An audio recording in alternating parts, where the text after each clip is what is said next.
చదువుతున్నాను. ఆదికాండము 1వ అధ్యాయము 31వ వచనము.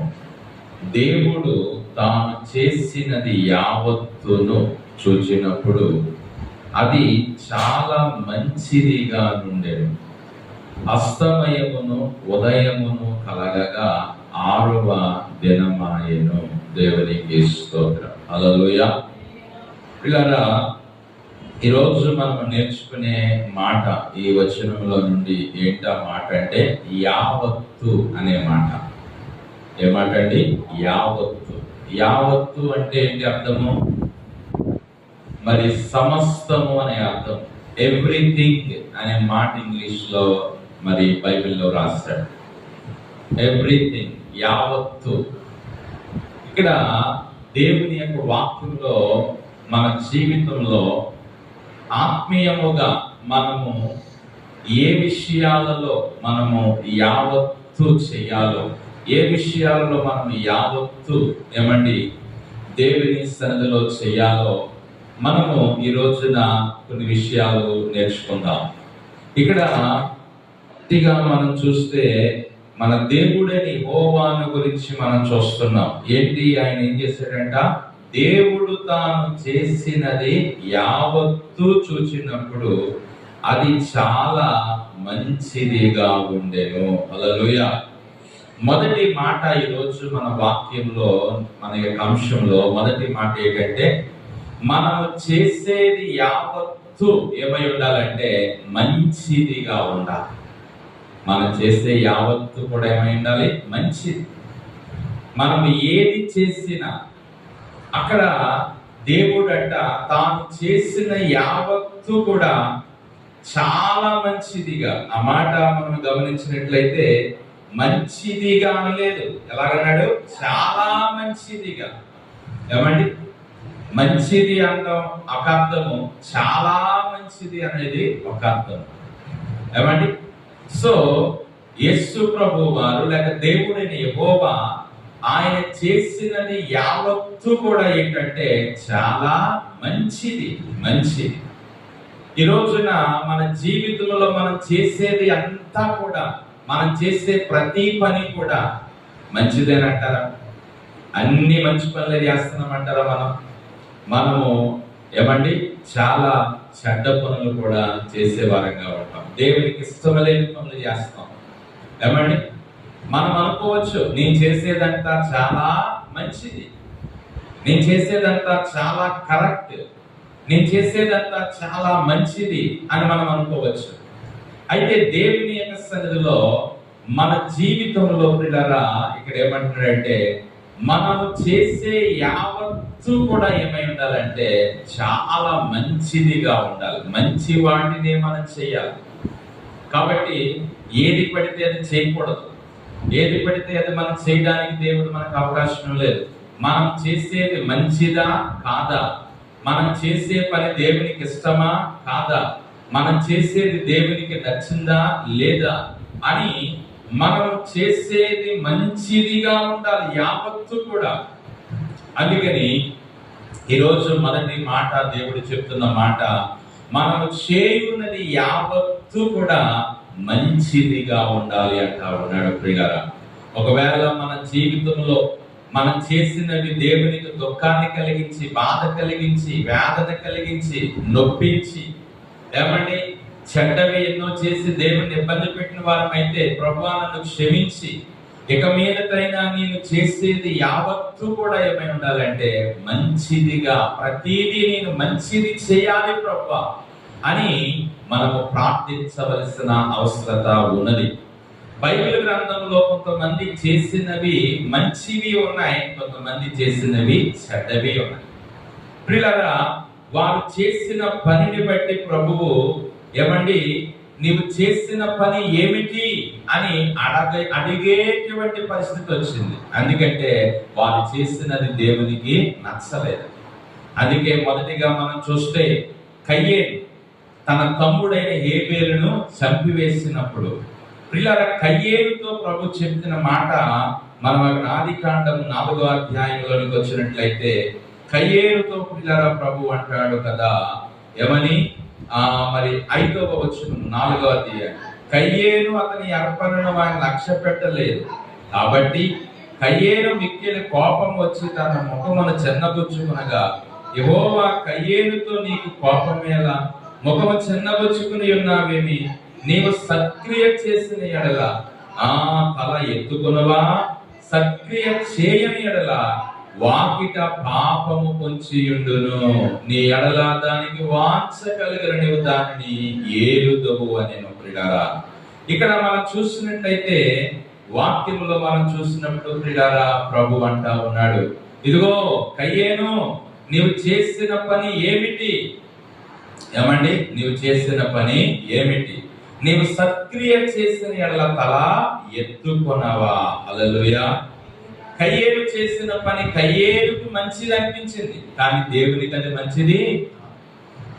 కయ్యేలు చేసిన పని కయ్యేలుకు మంచిదే.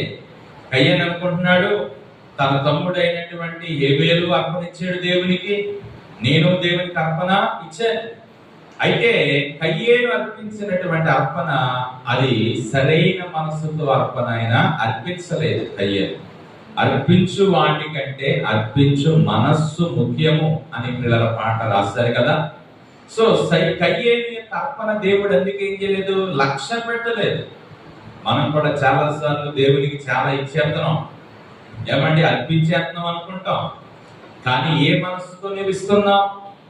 ఏ మనస్సుతో నువ్వు దేవునికి ఇస్తున్నావు? నీ అర్పణ ఎలాగిస్తున్నావు దేవునికి? మనం ఇచ్చే మనస్సు సరైన మనస్సుతో మన అర్పణ దేవునికి ఇవ్వకపోతే ఆ అర్పణ ద్వారా మనకి ఏమి లేదంటే దీవెన రాదు. మనం మంచి మనస్సుతో సేవ కొరకు, పరిచర్య కొరకు, దేవుని కొరకు నేను ఇస్తున్నాను నాకు కలిగిన దానిలో అనేటువంటి మనస్సుతో మనం ఎప్పుడైతే దేవునికి ఇస్తామో అప్పుడు మన అర్పణ దేవుడు అంగీకరిస్తాడు. అయితే ఇక్కడ అర్పణ కాదు కానీ చెప్పే మాట, ఇక్కడ చేసిన పని ఏమంటే నీవు సత్క్రియ చేసి ఉంటే నీవు తల ఎత్తుకోవా, నీవు మంచి పని చేస్తుంటే తల ఎత్తుకోవా, నీవు చేసిన పని మంచిది కాదు, అందుకే నీవు తల దించుకున్నావని ప్రభువు ఇక్కడ కయ్యేనుతో చెప్తా ఉన్నాడు. నేను అంటాను, మనం చేసే పని మంచిదైతే తల ఎత్తుకుని ధైర్యంగా ప్రభువా నేను ఇంత మంచి కార్యం చేశాను నీ కొరకు నా జీవితంలో అని చెప్పగలుగుతాం. మనం చేసిన పని మంచిది కాకపోతే మనము తల దించుకునేటువంటి పరిస్థితి ఏర్పడతా ఉంటది ప్రియులారా. కాబట్టి దేవుని బిడ్డలారా, మనము మంచి పనిని మనము చేయాలి. మనము యావత్తు మనం చేసే ప్రతిదీ కూడా యావత్తు కూడా ఏమై ఉండాలంటే మంచిది. అది ఏమండి మన యొక్క వ్యక్తిగత జీవితానికి సంబంధించింది అయి ఉండొచ్చు, సేవకు సంబంధించింది అయి ఉండొచ్చు, మన వ్యాపారానికి సంబంధించింది అయి ఉండొచ్చు, కుటుంబానికి సంబంధించింది అయి ఉండొచ్చు, ఉద్యోగానికి సంబంధించింది అయి ఉండొచ్చు. అది ఏ పనైనా నీవు చేసే ప్రతి పని ఏమంటే యావత్తు కూడా నీవు ఏ పని చేయాలంటే మంచి పని నీవు చేయాలి. హల్లెలూయా. ఆ పని ద్వారా నీకు దీవెన రావాలి, ఆ పని ద్వారా దేవునికి మహిమ కలగాలి, ఆ పని ద్వారా దేవునికి ఘనత కలగాలి, ఆ పని ద్వారా దేవుడు నిన్ను అభినందించాలి. అలాంటి పనిని మనం చేయాలి. ఎందుకంటే దేవుడైన యెహోవా తాను చేసిన యావత్తు చాలా మంచిదిగా అతనికి కనబడింది. హల్లెలూయా. ఏమండి మరి మనం గమనించవచ్చు కదా, బైబిల్ గ్రంథంలో ప్రియులారా ఆదికాండం 1వ అధ్యాయంలో మనం చూసినట్లయితే ఆ మాట చాలా సార్లు మనకి కనబడతా ఉంటది. ఏమిటి ఆ మాట అని మనం చూసినప్పుడు చూడండి, ఆయన సృష్టిని చేసేటువంటి క్రమంలో ప్రియులారా మరి ఆయన చేసిన ప్రతి ఒక్క సృష్టిని బట్టి అతను ప్రియులారా మంచిది అనే మాటను వాడినట్లుగా దేవుని యొక్క వాక్యంలో మనం చదువుతాం. అది మంచిదని దేవుడు చూచెను అనే మాట మనం చూస్తా ఉన్నాం ప్రియులారా. తర్వాత 12వ వచనంలో కూడా ఏమండి, భూమి మీద గడ్డిని తమ జాతి ప్రకారము విత్తనములిచ్చు చెట్లను, జాతి ప్రకారం విత్తనములు గల ఫలవృక్షములను మొలిపింపగా అది మంచిది అని దేవుడు చూచెను. ఇలాగున ప్రతి ఒక్క సృష్టి క్రమమంతటిలో మంచిది మంచిది అని కనపడుతుంది. ఆయన చేసే ప్రతిది కూడా ఏంటంట మంచిది. మరి మనం చేసేది మనం చేసేది మంచిది తక్కువ, చెడ్డది ఎక్కువ. మనం చేసేవి పిల్లల పనులలో, క్రియలలో మంచి పనులు తక్కువ, చెడ్డ పనులు ఎక్కువ. నీవు చేసింది ఇది మంచిది అని ఏదైనా చెప్పడానికి పిల్లల ఉన్నదా? కాబట్టి మనం చేసే ప్రతి పని కూడా యావత్తు కూడా ఏమై ఉండాలంటే మంచిది మంచిది అవి ఉండాలి. బైబిల్ గ్రంథంలో మనం చూసినట్లయితే ప్రియులార చూడండి, ఒక మాట సమూయేలు గ్రంథంలోనికి వచ్చినప్పుడు సౌలుతో మరి సమూయేలు ఒక మాట అంటాడు. సౌలుతో ఎవరంటారు? సమూయేలు. సౌలుతో సమూయేలు ఏ మాట అంటాడు, ఎందుకు అంటాడు ఒకసారి మనము చదువుదాం. చూడండి ప్రియులారా, బైబిల్ గ్రంథంలో మనం చూసినట్లయితే సమూయేలు గ్రంథము 15వ అధ్యాయం, సమూయేలు మొదటి గ్రంథము 15వ అధ్యాయము. ప్రియమైన దేవుని బిడ్డలారా, మరి అక్కడ మనం చూసినట్లయితే సమూయేలు సౌలుతో నీవు చేసిన పని ఏమిటి అని అడిగిన ఒక ప్రశ్న కనబడతా ఉంటది. ఆ మాటను ఒకసారి దొరికినట్లయితే చూడండి ప్రియులారా, దేవుని యొక్క బిడ్డలారా. ఎందుకంటే సౌలు మరి దేవుడు చెప్పినట్టుగా అతడు చేయకుండా అతడు దేవునికి ఇష్టం లేని వాటిని చేశాడు కనుక ఆ మాటను అక్కడ వాడినట్లుగా దేవుని యొక్క వాక్యంలో మనకి కనబడతా ఉంది. అమ్మా చదవండి. అందుకు సమూయేలు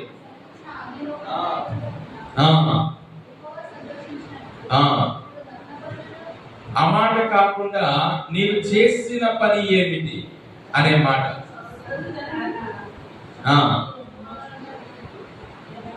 ఓకే పిల్లల, ఒక మాట మనం విడిచిపెడదాము.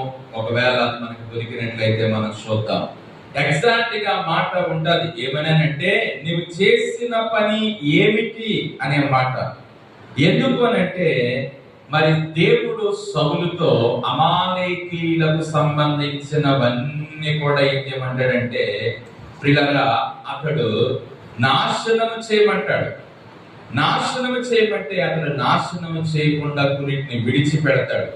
అందుకని మరి దేవుని బిడ్డలారా, సమూయేలు నీవు చేసిన పని ఏమిటి అని అడిగేటువంటి పరిస్థితి వచ్చినట్లుగా మనం దేవుని యొక్క వాక్యంలో మనం చూస్తా ఉన్నాం. సో దేవుని యొక్క వాక్యంలో మనం గమనించినట్లయితే మన జీవితంలో మనం చేసేటువంటి పనిని బట్టి దేవుడు ఆయన మన జీవితంలో కార్యాలు చేస్తాడు. ఇంకొక మాట మీకు చూపెడతాను, ఆ మాటను ఒకసారి మనం చదువుదాం. చూడండి, యోనా గ్రంథంలోనికి మనం వచ్చినట్లయితే మనం వచ్చినప్పుడు అక్కడ యోనాను కూడా ప్రియులారా మరి మాట అడిగినట్లుగా మనము చదువుతాము దేవుని యొక్క వాక్యంలో. యోనా గ్రంథము ప్రియులారా ఆ మొదటి అధ్యాయము 10వ వచనం, తాను యెహోవా సన్నిధిలో నుండి పారిపోవచ్చున్నట్టు అతడు ఆ మనుషులకు తెలియజేసి ఉండెను కనుక వారు ఆ సంగతి తెలుసుకుని భయపడి నీవు చేసిన పని ఏమని అతనిని అడిగిరి. హల్లెలూయా. ఏమని అడిగారట? నీవు చేసిన పని ఏమిటి? ఎందుకంటే అతడు చేసిన పని దేవునికి ఇష్టమైనది కాదు, అతడు చేసిన పని దేవునికి నచ్చినది కాదు. దేవుడు అతన్ని నినేవే పట్టణం వెళ్ళి సువార్త ప్రకటించమంటే యోనా ఎక్కడికి వెళ్ళాడంటే తర్షీషునకు పోయినట్లుగా దేవుని యొక్క వాక్యంలో మనం చూస్తా ఉన్నాం. అందుకనే అక్కడ ఆ వాడ ప్రయాణికులు అలాగనే వాడ నావికుడు ప్రియులారా నీవు చేసిన పని ఏమిటి అని అడిగినట్లుగా మనం దేవుని యొక్క వాక్యంలో మనం చూస్తా ఉన్నాం. ఇతరులు అని చెప్పే మొదటి మాటకి అర్థమైందా? మనం చేసే ప్రతి పని కూడా ఏమై ఉండాలి? మంచిదై ఉండాలి. అది మొదటి మాట. ఇంకా ఆ సమయం కూడా వదిలేసి చూద్దాం కావాలంటే. ఏమండి, తర్వాత రెండో మాటకు వద్దాం. రెండవది యావత్తు మనం ఏం చేయాలి? మొదటిది ఏం నేర్చుకున్నాం? మనం చేసే ప్రతిదీ కూడా యావత్తు మంచిది మనము చేయాలి. రెండవది యావత్తు మనం చేయవలసిన రెండవది ఏంటో చూద్దాం. చూడండి, బైబిల్ గ్రంథంలో మనం చూసినట్లయితే ఆదికాండము 42వ అధ్యాయము, ఆదికాండము 42వ అధ్యాయంలోనికి మనం వచ్చినట్లయితే అక్కడ 29వ వచనాన్ని మనం చదువుకుందాం. వారు కానాను దేశమందున్న తమ తండ్రి అయిన యాకోబునొద్దకు వచ్చి తమకు సంభవించినది యావత్తును అతనికి తెలియజేసిరి. హల్లెలూయా. ఇక్కడ ఒక మాట మీద గమనించాలి. ఏంటా మాట అంటే, యాకోబు యొక్క పిల్లలు కానానులో కరువు వచ్చిందని వారు ఎక్కడికి వచ్చారు? ఐగుప్తు వచ్చారు. ఐగుప్తు వస్తే ఆ ఐగుప్తుని అప్పటికే ఎవరు పరిపాలిస్తున్నారు? యోసేపు పరిపాలిస్తున్నారు. వీళ్ళు ఆహారం కోసం ఐగుప్తు వచ్చారు. ఐగుప్తు వచ్చి ఆహారం కొనుక్కొని వెళ్దామని ఆ ఆహారం కొరకు వచ్చినప్పుడు అన్నయ్యలు యోసేపును గుర్తుపట్టలేదు, కానీ యోసేపు తన అన్నయ్యలు ఏం చేశాడు? గుర్తుపెట్టి వారికి ఆహారం నుంచి రోకలు తీసుకోకుండా పంపేశాడు. పంపేసిన సందర్భం ఇదంతా కూడా ఐగుప్తులో జరిగినదంతా కూడా ఈ వచ్చినటువంటి యాకోబు పిల్లలు ఎవరితో చెప్తున్నారు? తిరిగి మరలా తండ్రి అయినటువంటి యాకోబు దగ్గరికి వచ్చి చెప్తున్నారు, నాన్న నీవు మమ్మల్ని ఎక్కడికి పంపావు? ఐగుప్తుకు పంపించావు కదా ఆహారం తెమ్మని. మేము వెళ్ళాం, ఆహారం తేవడానికి వెళ్తే అక్కడ మాకు ఇలా జరిగింది అని అక్కడ మాట వాడారు. వారు ఏమని? వారు కానాను దేశమందున్న తమ తండ్రి అయిన యాకోబునొద్దకు వచ్చి తమకు సంభవించినది యావత్తు అతనికి తెలియజేసేది. హల్లెలూయా.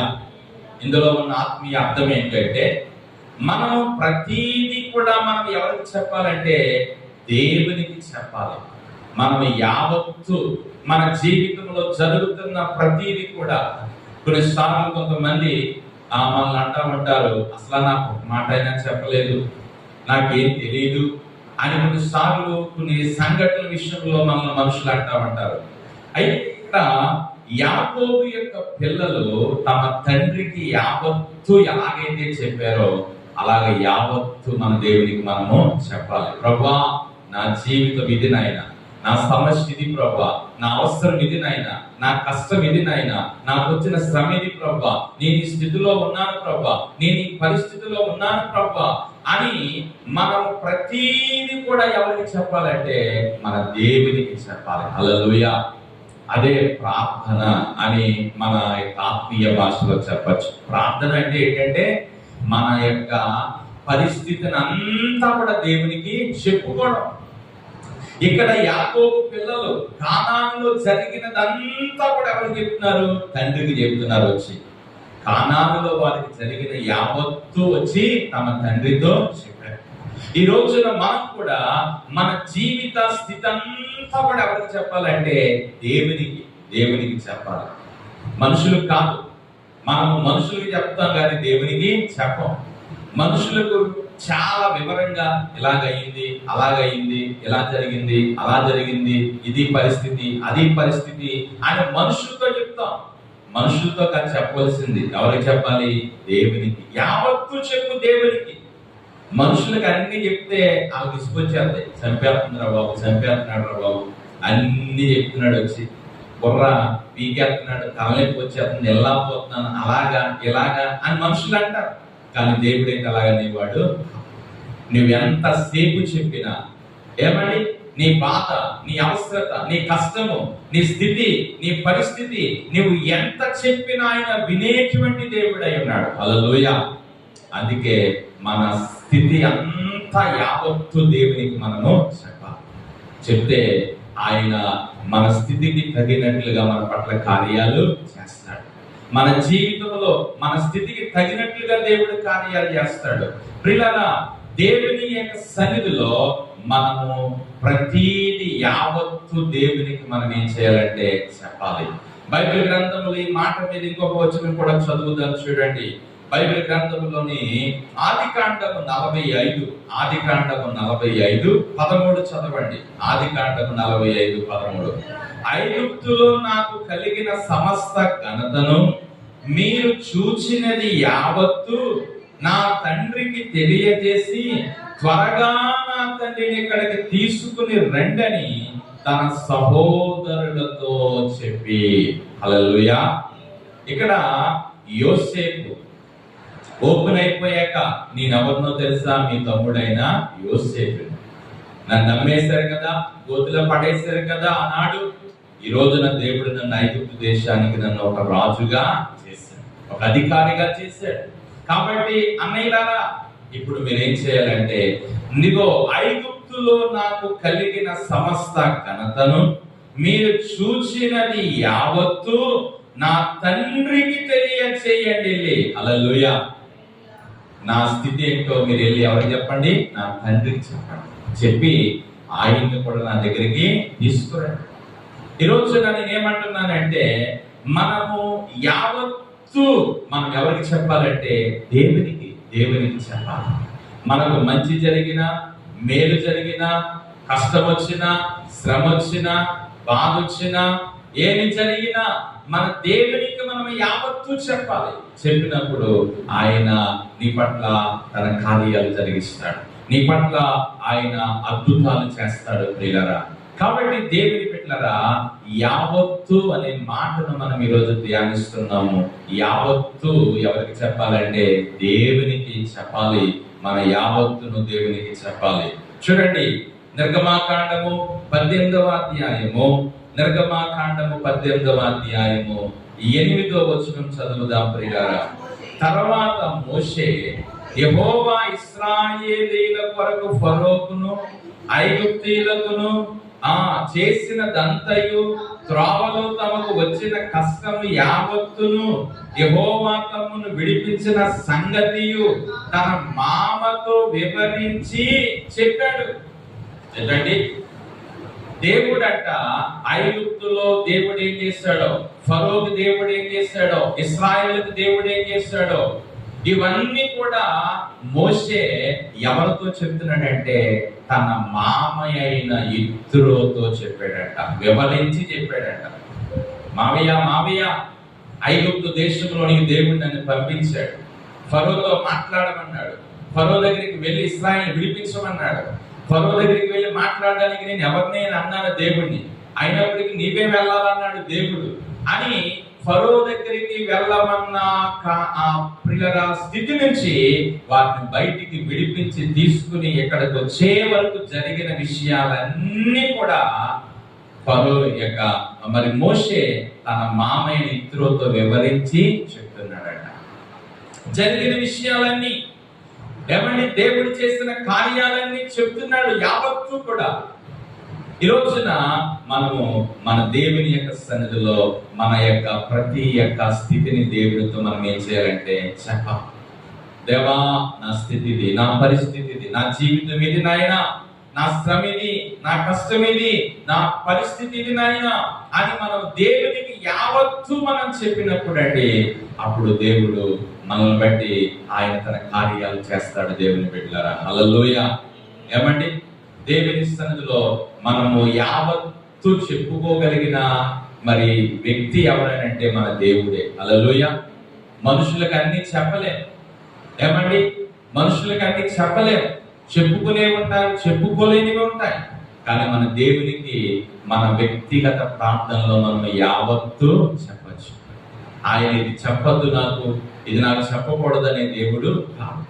నీవు ఏదైనా, నీ వ్యక్తిగత స్థితి ఏదైనా ఏమండి, అది దేవునితో నీవు యావత్తు చెప్పు, ఆయన వింటాడు, నీ పట్ల తన కార్యాలు దేవుడు చేస్తాడు. ఏమండి, దేవుని బిడ్డలారా, ఇదినమున రెండో మాట, మనం యావత్తు దేవునికి చెప్పాలి. హల్లెలూయా. మన ప్రతి అవసరత, మన ప్రతి యొక్క అక్రత, మన ప్రతి కష్టాన్ని, మన ప్రతి శ్రమను, మన ప్రతి బాధను దేవునితో మనం చెప్పాలి ప్రియులారా. కొన్నిసార్లు లోకంలో కొన్ని మాటలు, ఇక్కడ అనుకున్న మాటలు అప్పుడే చాలా దూరం వెళ్ళిపోతూ ఉంటుంటాయి. అప్పుడే చెప్పేసావా, అప్పుడే వెళ్ళిపోయింది ఆ మాట అక్కడికి అని అంటూ ఉంటుంటాం. ఈ మాటలు చాలా త్వరగా వెళ్ళిపోతూ ఉంటాయి ప్రియులారా.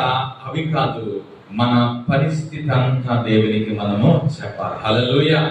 మన స్థితిని అంతా దేవునికి చెప్తే ఆయన మన స్థితికి తగినట్లుగా దేవుడు ఆయన కార్యాలు చేస్తాడు.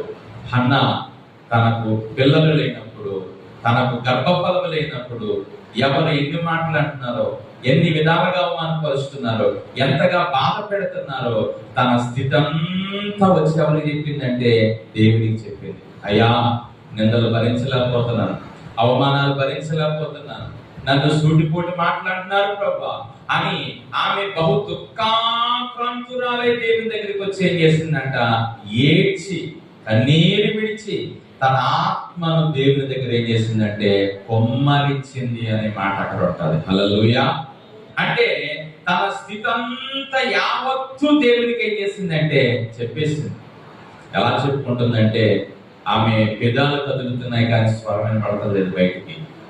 అప్పుడు అక్కడ ఉన్న పాస్టర్ గారు ఏలీ గారు ఉన్నారు కదా, ఆయన అనుకున్నాడట ఈవిడి మందు తాగేసి వచ్చింది మందిరానికి అనుకున్నాడట. మత్తురాలై వచ్చింది, మాట వినపడతలేదు కానీ పెదాలను కదుపుతుంది, ఏం మాట్లాడుకుంటుందో తెలుస్తలేదు అనుకుంటున్నాడు. అప్పుడు ఆమె అన్నదయ్యా నేను మత్తురాలని, నేను నా బాధ, నా వేదన, నా స్థితి అంతా దేవునికి చెప్పుకుంటున్నాను నేను అని చెప్పేసి అన్నదంట. అప్పుడు ఆయన అన్నాడట నీ మనవని దేవుడు ఆలకిస్తాడు, నీకు దేవుడు ఇస్తాడు అన్నాడట. హల్లెలూయా. ఈ రోజు నా ప్రియులారా యావత్తు చెప్పండి దేవునికి, ఏది దాయకండి, ఏది కూడా ప్రియులారా నీవు ఇది దేవుని సన్నిధిలో నేను ఒకవేళ నా దేవునికి చెబితే ఆయనకి ఇష్టమా కాదనుకోకు. నీ స్థితి అంతా దేవునికి చెప్పు. నీ జీవితంలో ఏం జరుగుతుందో, ఎలాంటి శ్రమల గుండా వెళ్తున్నావో, ఎలాంటి కష్టాలు నీకు వస్తున్నాయో, ఎలాంటి అవసరాలు నీకున్నాయో, ఎలాంటి ఇబ్బందులు నీకున్నాయో, ఎలాంటి పరిస్థితులు నీకున్నాయో నీవు అంతా యావత్తు దేవునికి చెప్పు. హల్లెలూయా. యావత్తు మనం దేవునికి చెప్పాలి. మొదటి మాట ఏంటి? యావత్తు మంచిది చేయాలి. మనం చేసేవి యావత్తు కూడా ఏమై ఉండాలి? మంచిదిగా ఉండాలి మనం చేసే పనులు. రెండోది మన యొక్క ప్రియులారా యావత్తును దేవునికి, మన అవసరత యావత్తును, మన స్థితి యావత్తును దేవునికి మనము చెప్పాలి అని ప్రభు దినాన్ని మనతో మాట్లాడుతున్నాడు. హల్లెలూయా. మూడో మాట చూద్దాం ప్రియులారా. మూడో మాట ఏంటంటే నిర్గమాకాండము 6వ అధ్యాయం.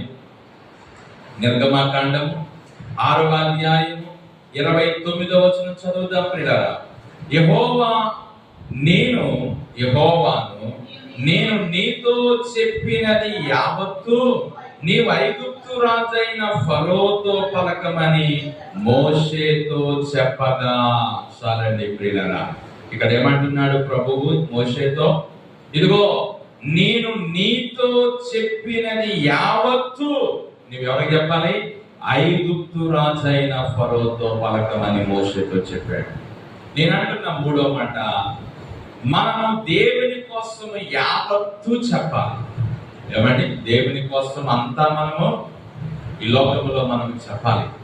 మన దేవుడు ఎంత గొప్పవాడో, ఆయన ఎంత శక్తివంతుడో, ఆయన ఎంత బలవంతుడో, ఆయన ఎలాంటి కార్యాలు చేస్తాడో, ఏమండి యావత్తు మన దేవునికి మనం చెప్పాలి. దేవుని బిడ్డలారా, మన దేవుని గురించి అంతయు మనం చెప్పినప్పుడు దేవుని కార్యాలు ప్రజలు తెలుసుకున్నప్పుడు ఎవరో ఒకరి జీవితంలో దేవుడి కార్యాన్ని చేస్తారు. ఏమండి? నేను అంటాను కదా, మరి దేవుని బిడ్డలారా ఇందాక మరి రెండో పాయింట్ లోనేమో మన గురించి యావత్తు దేవునికి చెప్పాలి. ఇప్పుడు మూడో పాయింట్ లోనేమో దేవుని గురించి యావత్తు మనుషులకు చెప్పాలి. దేవుని గురించి యావత్తు. ఏమండి? కొంతమందికి దేవుని గురించి అంతగా తెలియదు, పైనే తెలుసు, కొన్ని విషయాలే తెలుసు. మరి వారికి దేవుని కోసం అంతా తెలియాలంటే మనం దేవుని కోసం అంతా వారికి చెప్పాలి.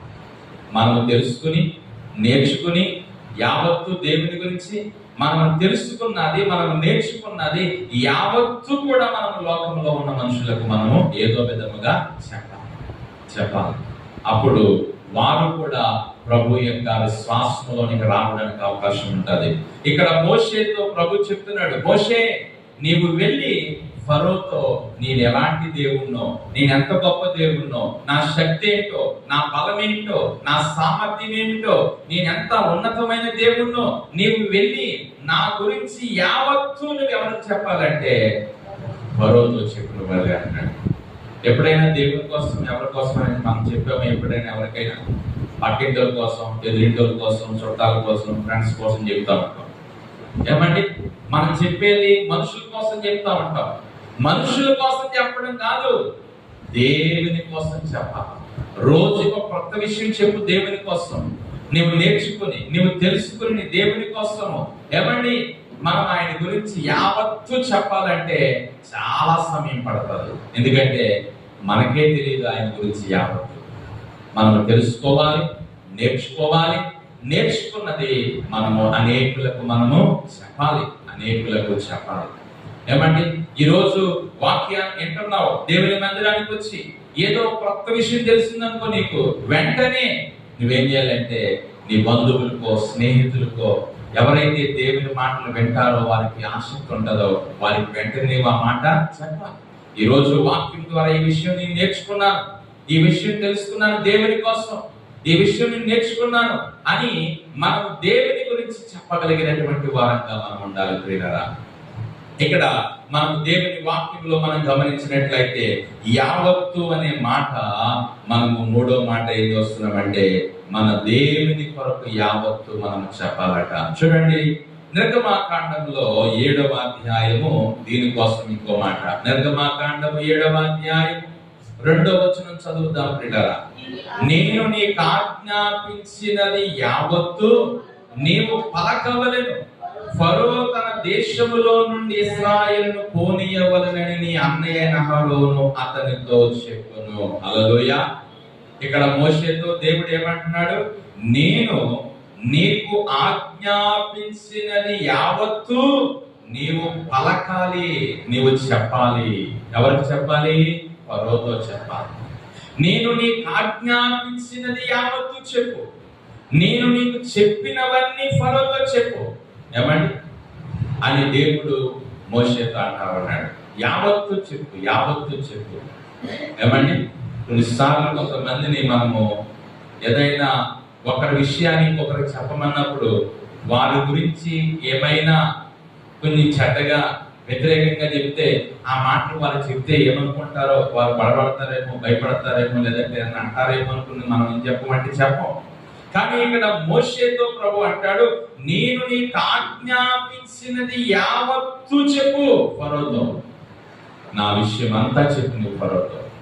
పిల్లరా, కాబట్టి మన యొక్క ఆత్మీయ విషయంలో ఏంటి తెలుసుకోవాలంటే దేవుని యొక్క సన్నిధిలో దేవుని గురించి మనం యావత్తు చెప్పాలి. ప్రియమైన దేవుని బిడ్డలారా, బైబిల్ గ్రంథములో ఆయన కోసం చెప్పిన వారు ఎంతో మంది ఉన్నారు. కొత్త నిబంధనలో మనం వస్తే మరి ఆది అపోస్తలులు మేము కన్న వాటిని విన్న వాటిని చెప్పకుండా మేము ఉండలేదు. మీరు ఆయన సువార్త ప్రకటించకూడదు అని వారిని ఆజ్ఞాపించారట, భయపెట్టారట. మీరు ఆ నామమును బోధించకూడదు, ప్రకటించకూడదు, ఆయన కోసం ఇంకేమీ చెప్పకూడదంటే అప్పుడు మరి పేతురు యోహాను అంటారు. అందుకు పేతురు యోహాను వారిని చూచి దేవుని మాట వినుట కంటే మీ మాట వినుట దేవుని దృష్టికి న్యాయమా? మీరే చెప్పండి. మేము కన్న వాటిని విన్న వాటిని చెప్పకుండా మేము ఉండలేము. మానేవి చెప్పకూడదు దేవుని కోసం అంటున్నారు, చెప్పకుండా ఉండలేదు. ప్రియులారా, ఈవెన్ ఈ రోజు కూడా పరిస్థితి అదే. ఏ ఊరైనా వెళ్ళి, ఏ గ్రామానికైనా వెళ్ళి, ఏ వీధిలోకైనా వెళ్ళి, అమ్మా యేసు ప్రభు మంచి దేవుడు, యేసు ప్రభు ప్రేమించే దేవుడు, పరలోకించే దేవుడు, ఆదరించే దేవుడు, స్వస్థపరిచే దేవుడు, బాగు చేసే దేవుడు అని మంచి మాటలు చెప్తుంటే ఆయన కోసం వెళ్ళిపోండి, చెప్పడానికి వీల్లేదు అని ఈ రోజుల్లో కూడా ఏం చేస్తారంటే సువార్తను ప్రకటించనివ్వడం లేదు. కానీ ప్రభు ఏం చెప్తున్నాడు? నేను ఆజ్ఞాపించినవన్నీ మీరు చెప్పండి, యావత్తు చెప్పండి అంటాడు. అందుకే అన్నాడు, సర్వలోకానికి వెళ్ళి సర్వ సృష్టికి నా సువార్తను ప్రకటించండి. ప్రియులారా, ఈ రోజున మనము యావత్తు అనే మాట మీద వాక్యం ధ్యానిస్తున్నాం. యావత్తు దేవుని కోసం మనం లోకానికి చెప్పాలి. మన దేవుని కోసము అన్ని చెప్పాలి. మన దేవుడు ఎలాంటి వాడు, ఎంత గొప్ప దేవుడు, ఎంత మంచి దేవుడు, ఆయన కార్యాలు ఏంటో మనం యావత్తు దేవుని బిడ్డరా దేవుని కోసం చెప్పగలిగిన వారముగా ఉండాలి. మొదటిది, మనము యావత్తు మంచి కార్యాలు చేయాలి. రెండవది, మన స్థితి యావత్తు దేవునికి చెప్పాలి. మూడవది, మన దేవుని కోసం యావత్తు మనము లోకానికి, మనుషులకు మనము చెప్పాలి. నాలుగో మాట చూద్దాం. నాలుగో మాట ఆదికాండము 6వ అధ్యాయము. ఆదికాండము 6వ అధ్యాయము 22వ వచనం చదువుదాం. ఆదికాండము 6 నోవాహు అట్లు చేసెను, దేవుడు అతనికి ఆజ్ఞాపించిన ప్రకారము యావత్తు చేసెను. హల్లెలూయా. 4వ మాట ఏంటంటే, దేవుడు ఆజ్ఞాపించిన యావత్తు మనం చేయాలి. ఏమండి? ఒకటి చేసి ఒకటి మానేయడం కాదు. నీవు చేయగలిగింది చేయడం, చేయలేనిది మానేయడం కాదు. నోవాహు అంట దేవుడు తనకు ఆజ్ఞాపించిన ప్రకారం యావత్తు చేశాడు. ఏమండి? ఇది నా వల్ల కాదు ప్రభా, ఇది నేను చేయలేను అయినా, ఇది నాకు రాదు ప్రభా అనలేదు. నోవాహును దేవుడు ఏం చెప్తే అది చేశాడు. నోవాహును దేవుడు ఏది చేయమంటే అది చేశాడు. అందుకే నోవాహు అట్లు చేశాడు. దేవుడు తనకు ఆజ్ఞాపించిన ప్రకారము యావత్తు చేశాడు. మనం యావత్తు చేస్తున్నామా? ఏమండి? మనం ఒకటి చేస్తే 10 మానేస్తాం. అలాంటి పరిస్థితి మన పిల్లలతో అంటా ఉంటాం. ఎప్పుడైనా గుడి దగ్గరికి వెళ్ళి 4 రకాలు సామాన్లు తెమ్మంటే వాడు చెప్తాడు, 4 మర్చిపోతా ఉంటాడు. ఏమండి? అలాగా మనం కూడా దేవుడు చెప్పినవన్నీ యావత్తు మనం చేయలేకపోతున్నాం. కానీ బైబిల్ ఏం చెప్తుందంటే చేయాలి. నోవాహు అట్లు చేశాడు. దేవుడు తనకు ఆజ్ఞాపించినవన్నీ యావత్తు చేశాడు. ఇది చేయలేని, ఇది నాకు రాదు, నా వల్ల కాదు అనలేదు. ఆయన చెప్పినవన్నీ యావత్తు చేశాడు. ప్రియులారా, ఈ రోజున మనము యావత్తు చేస్తే మన దేవుడు మనల్ని బట్టి ఆనందిస్తాడు. అదే నోవాహు కోసము, అదే ఆదికాండము 7వ అధ్యాయము 5వ వచనంలో మరలా అదే మాట రాశాడు. తనకు యెహోవా ఆజ్ఞాపించిన ప్రకారము నోవాహు యావత్తు చేశాడు. ఏమండి? కొన్ని చేశాడు, కొన్ని చేయలేదు అనందా? లేదు. కొన్ని చేయగలిగాడు, కొన్ని చేయలేకపోయాడు ఉందా? లేదు. అతడు దేవుడు తనకు ఆజ్ఞాపించిన ప్రకారము యావత్తు చేశాడు. యావత్తు చేశాడు. అందుకే ఇందాక చదివారు సమూయేలు మొదటి గ్రంథం 15:22లో ఏమని అంటాడంటే, ఒకడు దేవుడు తనకు ఆజ్ఞాపించినవి చేస్తే దేవునికి ఏంటంట? సంతోషం. చదవండి ఒకసారి అన్నమాట. సమూయేలు మొదటి గ్రంథం 15:22. అందుకు సమూయేలు తాను సెలవిచ్చిన గైకొనుట వలన యెహోవా సంతోషించినట్లు ఒకడు దహన బలులను అర్పించుట వలన ఆయన సంతోషించునా? ఆలోచించుము. బలులు అర్పించుట కంటే ఆజ్ఞను గైకొనుటయు పొట్టేలు ప్రభు అర్పించుట కంటే మాట వినుటయు శ్రేష్టము అంటున్నాడు. ప్రియులారా, దేవునికి ఎప్పుడు సంతోషము? ఆయన మాట యావత్తు మనము ఎప్పుడైతే వింటామో, ఆయన చెప్పిన యావత్తు మనం ఎప్పుడైతే చేస్తామో అప్పుడు ఆయనకి ఏంటంటే సంతోషం. నీవు దేవునికి పొట్టేలును, ప్రభును, కానుకలు, అర్పణలు ఇచ్చేస్తే దేవునికి సంతోషం కాదు. ఆయన మాట, ఆయన చెప్పినవన్నీ మనం చేసినప్పుడు దేవునికి సంతోషం. చూడండి బైబిల్ గ్రంథంలో మనం గమనించినట్లయితే, చూడండి ద్వితీయోపదేశకాండము 5వ అధ్యాయము, ద్వితీయోపదేశకాండము 5వ అధ్యాయము 27వ వచనం చదువుదాం. 5:27. నీవే సమీపించి మన దేవుడైన యెహోవా చెప్పినది యావత్తు వినుము. అప్పుడు మన దేవుడైన యెహోవా నీతో చెప్పినది యావత్తు నీవే మాతో చెప్పిన యెడల మేము విని దాన్ని గైకొనుదుమని చెప్పితిరి. ఏమంటున్నారు ఇక్కడ ఇశ్రాయేలీయులు? మోషే, నీ వెళ్ళు, దేవుడు నీకు చెప్పినవి యావత్తు నీవు విను, అప్పుడు నీవు వచ్చి మాకు చెప్పవన్నీ, ఆ యావత్తు అవన్నీ మేము చేస్తాం, మేము గైకొంటాం. ప్రియులారా, ఈ రోజున దేవుడు సేవకుల ద్వారా, మోషే ద్వారా ఇశ్రాయేలీయులకు దేవుని బిడ్డల మాటలు దేవుడు చెప్పినప్పుడు వారు యావత్తు గైకొంటామని ఎలా చెప్పారో, అలాగా మనం కూడా సేవకుల ద్వారా దేవుడు చెప్పే ప్రతి మాట కూడా మనం ఏం చేయాలంటే గైకొనాలి. యావత్తు దేవుడు చెప్పిన యావత్తు మనం చేయాలి. దేవుడు ఆజ్ఞాపించిన మనం అలా చేసి ఆయన ఇచ్చే దీవెన పొందాలని దేవుడు కోరుతా ఉన్నాడు. కాబట్టి దినాన్ని వాక్యంలో మనం గమనించిన మాట ఏంటంటే, మనము దేవుడు ఆజ్ఞాపించిన ప్రకారము యావత్తు చేయాలి. ఇక చివరిగా 5వ మాట, ఒక మాట మనము చూసి ప్రార్థన చేసుకుందాం. చూడండి బైబిల్ గ్రంథంలో 5వ మాట ఏమిటి అని అంటే, ప్రియులారా, ఆదికాండం 28, ఆదికాండం 28, 22 చదవండి. ఆదికాండం 28. మరియు స్తంభముగా నేను నిలిపిన ఈ రాయి దేవుని మందిరమగును, మరియు నీవు నాకిచ్చు యావత్తులో 10వ వంతు నిశ్చయముగా నీకు చెల్లించేదనని మొక్కుకొనెను. ఏమండి, యాకోబంట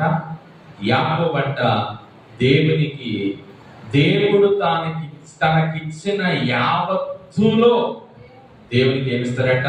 10వ వంతు. దేని విషయంలోనంట? అన్నిటిలో. అయ్యా, ఇదిగో నీవు నాకిచ్చేటువంటి దానిలో, ప్రతి దానిలో యావత్తు నేను 10వ వంతు నీకు ఇస్తాను. ఈ రోజున నేను చెప్పే 5వ మాట, చివరి మాట, దేవుడు మనకిచ్చిన యావత్తులో మనం దేవునికి 10వ భాగాన్ని ఇవ్వాలి. దేవుని బిడ్డలారా, మనకు దేవుడు అనేకమైన ఇస్తున్నాడు. దేవుడు అనేక రీతిలుగా మనం దీవిస్తున్నాడు. అనేక రీతిలుగా దేవుడు మనల్ని ఆశీర్వదిస్తున్నాడు. కాబట్టి ఆయన మనకిచ్చిన దానిలో మనము అన్నిటిలో, యావత్తులో 10వ భాగాన్ని మనము దేవునికి ఇవ్వాలి. ఎందుకనంటే దశమా భాగము దేవుని సొమ్ము అని ప్రభు చెప్తా ఉన్నాడు. ఆయన భాగాన్ని ఆయనకిచ్చి మనం కనపరచాలి. ఆయన భాగాన్ని ఆయనకిచ్చి మనం ఆయన నామాన్ని మనం హెచ్చించాలి. ప్రియులారా, చాలా సార్లు మనము దేవుని భాగాన్ని దేవునికి ఇవ్వకుండా మనకు దేవుడిచ్చినవన్నీ మనమే మన సొంత ఖర్చులకు ఉపయోగిస్తూ ఉంటుంటాం. కానీ అయితే నీవు నాకు ఇచ్చే యావత్తు నేను నీ కోసము 10వ భాగాన్ని ఇస్తాను ప్రభావం. దేవుని బిడ్డలారా, తాము దేవుని యొక్క సన్నిధిలో ప్రియులారా, మెల్కీషెదెకు అనే ఒక యాజకుని కంట ఏం చేశాడో చూడండి. ఆదికాండము 14వ అధ్యాయము, 20వ వచనము. ఆదికాండము 14:20. నీ శత్రువులను నీ చేతికి అప్పగించిన సర్వోన్నతుడగు దేవుడు స్తుతింపబడును గాక నీవు చెప్పాను. అప్పుడు అన్నిటిలో ఇతనికి 10వ వంతు ఇచ్చెను. హల్లెలూయా. ఎన్నిటిలో? అన్నిటిలో. ప్రియులారా, మరి అన్నిటిలో మనము దేవునికి 10వ వంతు, యావత్తు. ఏమండి? అన్నిటిలో. యావత్తు అంటే అన్నిటిలో దేవునికి 10వ భాగం మనం చెల్లించాలి. ఇదనమున మన ఆర్థిక స్థితిగతులు దీవించబడాలంటే ఎంతో ధనాన్ని అనేక రకాలుగా వ్యర్థంగా పోనిస్తూ ఉంటున్నాం. కానీ మనము యావత్తు ఏమండి దేవునికి 10వ భాగాన్ని ఇవ్వలేకపోతా ఉన్నాం. అన్నిటిలో దేవునికి 10వ భాగాన్ని చెల్లించలేకపోతున్నాం. ఒక్క మాట, చివరి మాట, ఈ 5వ మాట కోసం చదివి ప్రార్థన చేద్దాం. పౌలు గారు అంటాడు కొరింథీయులకు రాసిన 2వ పత్రికలో, పౌలు గారు అంటాడు కొరింథీయులకు రాసిన 2వ పత్రిక 12:15 వచనం. 2వ పత్రిక 12:15. కాబట్టి నాకు కలిగినది యావత్తు మీ ఆత్మల కొరకు బహు సంతోషముగా వ్యయపరిచెదను.